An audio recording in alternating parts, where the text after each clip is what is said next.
Bismillahirrahmanirrahim. Assalamualaikum warahmatullahi wabarakatuh.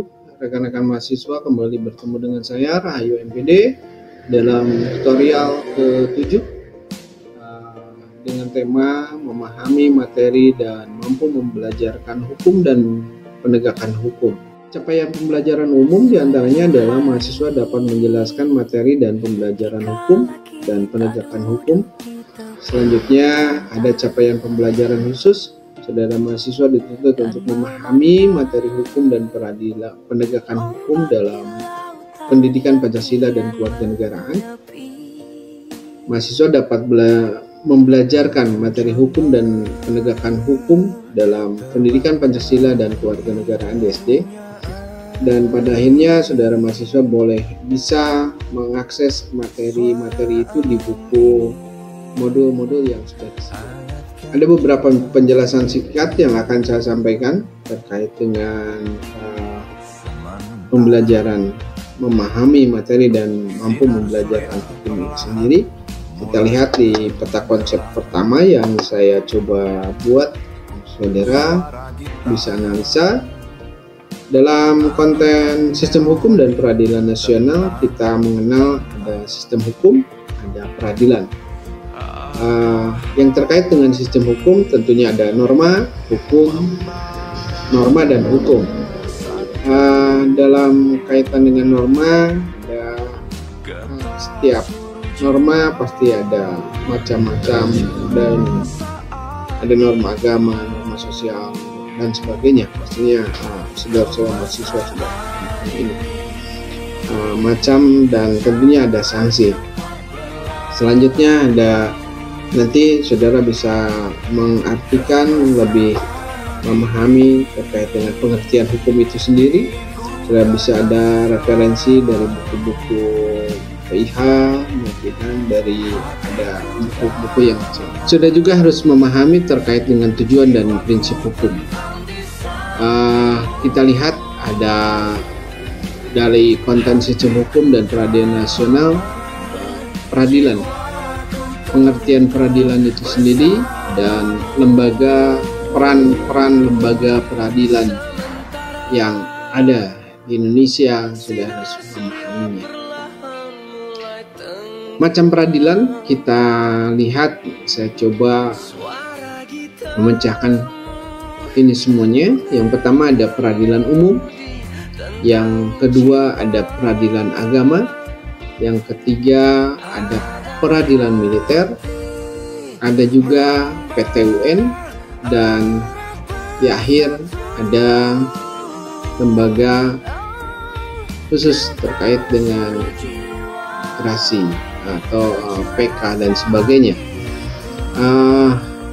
yaitu Mahkamah Agung, Mahkamah Konstitusi, dan Komisi Yudisial Review. Ini adalah lembaga tinggi negara terkait dengan lembaga yudikatif. Saudara sekalian, kita lihat selanjutnya dalam konsep membelajarkan pendidikan Pancasila dan kewarganegaraan. Tentunya saya ada sedikit coach untuk saudara semuanya. Di antaranya, ingatlah bahwa kesuksesan adalah bentuk keyakinan untuk maju tanpa ada satupun batasan dalam diri kita. Namun kita adalah manusia sosial. Manusia adalah makhluk sosial yang hidupnya pasti ada aturan. Inilah yang akan dipelajarkan. Aturan-aturan inilah yang akan dipelajarkan siswa nanti. Saudara sekalian, pergaulan hidup manusia dalam masyarakat diatur oleh berbagai macam norma atau kaidah yang pada hakikatnya bertujuan untuk menghasilkan kehidupan bersama yang tertib dan tentram. Norma atau kaidah merupakan patokan atau pedoman perihal tingkah laku yang diharapkan. Terus sekalian, ada 4 macam norma yang mengatur tingkah laku yang disampaikan oleh Sujarno Sukamto. Salah satu diantaranya adalah norma agama. Norma agama ini bertujuan untuk mencapai kehidupan beriman. Seperti halnya di dalam sila Pancasila, sila pertama, sila satu adalah ketuhanan yang Maha Esa. maka bangsa Indonesia adalah bangsa yang berketuhanan. Setiap warga negaranya pasti berketuhanan, memeluk agama. Selanjutnya, sila kedua, di dalam konten yang kedua, macam-macam tingkah laku ini, mengatur tingkah laku ini adalah norma kesusilaan. Norma kesusilaan bertujuan agar manusia hidup berakhlak atau mempunyai hati nurani yang bersih. Norma kesusilaan ini dianggap sebagai suara hati dan suara hati nurani yang paling dalam. Selanjutnya kita masuk kepada norma kesopanan. Norma kesopanan ini bertujuan agar pergaulan hidup dapat berlangsung dengan menyenangkan. Sementara sumber hukum kesopanan ini adalah adat istiadat atau budaya setempat. Berbicara adat, tentunya dengan kemajemukan bangsa Indonesia, maka norma kesopanan ini akan berbeda-beda karena dipengaruhi adat dan kebiasaan masing-masing. Kemajemukan inilah yang membuat kita besar. Saudara sekalian, kita masuk kepada norma yang keempat adalah norma hukum. Norma hukum ini adalah bertujuan untuk mencapai kedamaian dalam pergaulan hidup antar manusia. Saya yakin keberadaan norma-norma inilah yang mengatur manusia sebagai makhluk sosial. Di akhir materi ini saya coba membuat sebuah peta konsep terkait dengan penggolongan hukum. Penggolongan hukum kita lihat dari sumbernya. Sumber hukum itu pastinya undang-undang. Ini ada kebiasaan, ada jurisprudensi, ada takrat, dan doktrin. Takrat kita sudah bahas di belakang, bahwa ini adalah perjanjian dua negara, sengketa yang terjadi. Jurisprudensi, putusan hakim, dan doktrin ini biasanya adalah sebagai pendapat para ahli hukum.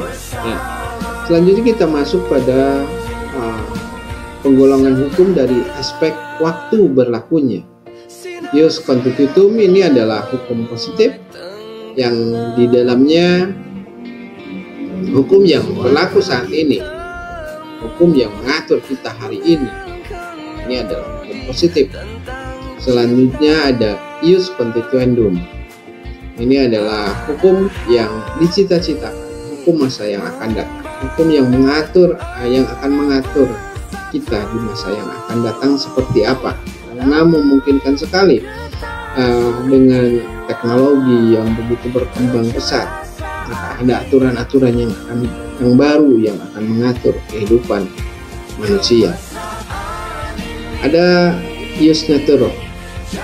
Selanjutnya bentuk hukum ini yang tertulis pasti dikodifikasikan atau dibukukan, dan hukum yang tidak tertulis biasanya adalah hukum adat yang pasti tetap masih diberlakukan, dipahami, dilaksanakan meskipun tidak tertulis. Selanjutnya ada hukum dilihat dari aspek tempat berlakunya.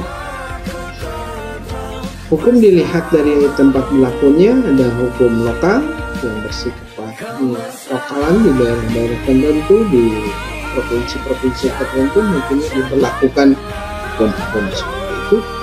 Selanjutnya ada hukum nasional, tentunya ada hukum publik dan privat, dan terakhir ada hukum internasional, berlaku secara internasional.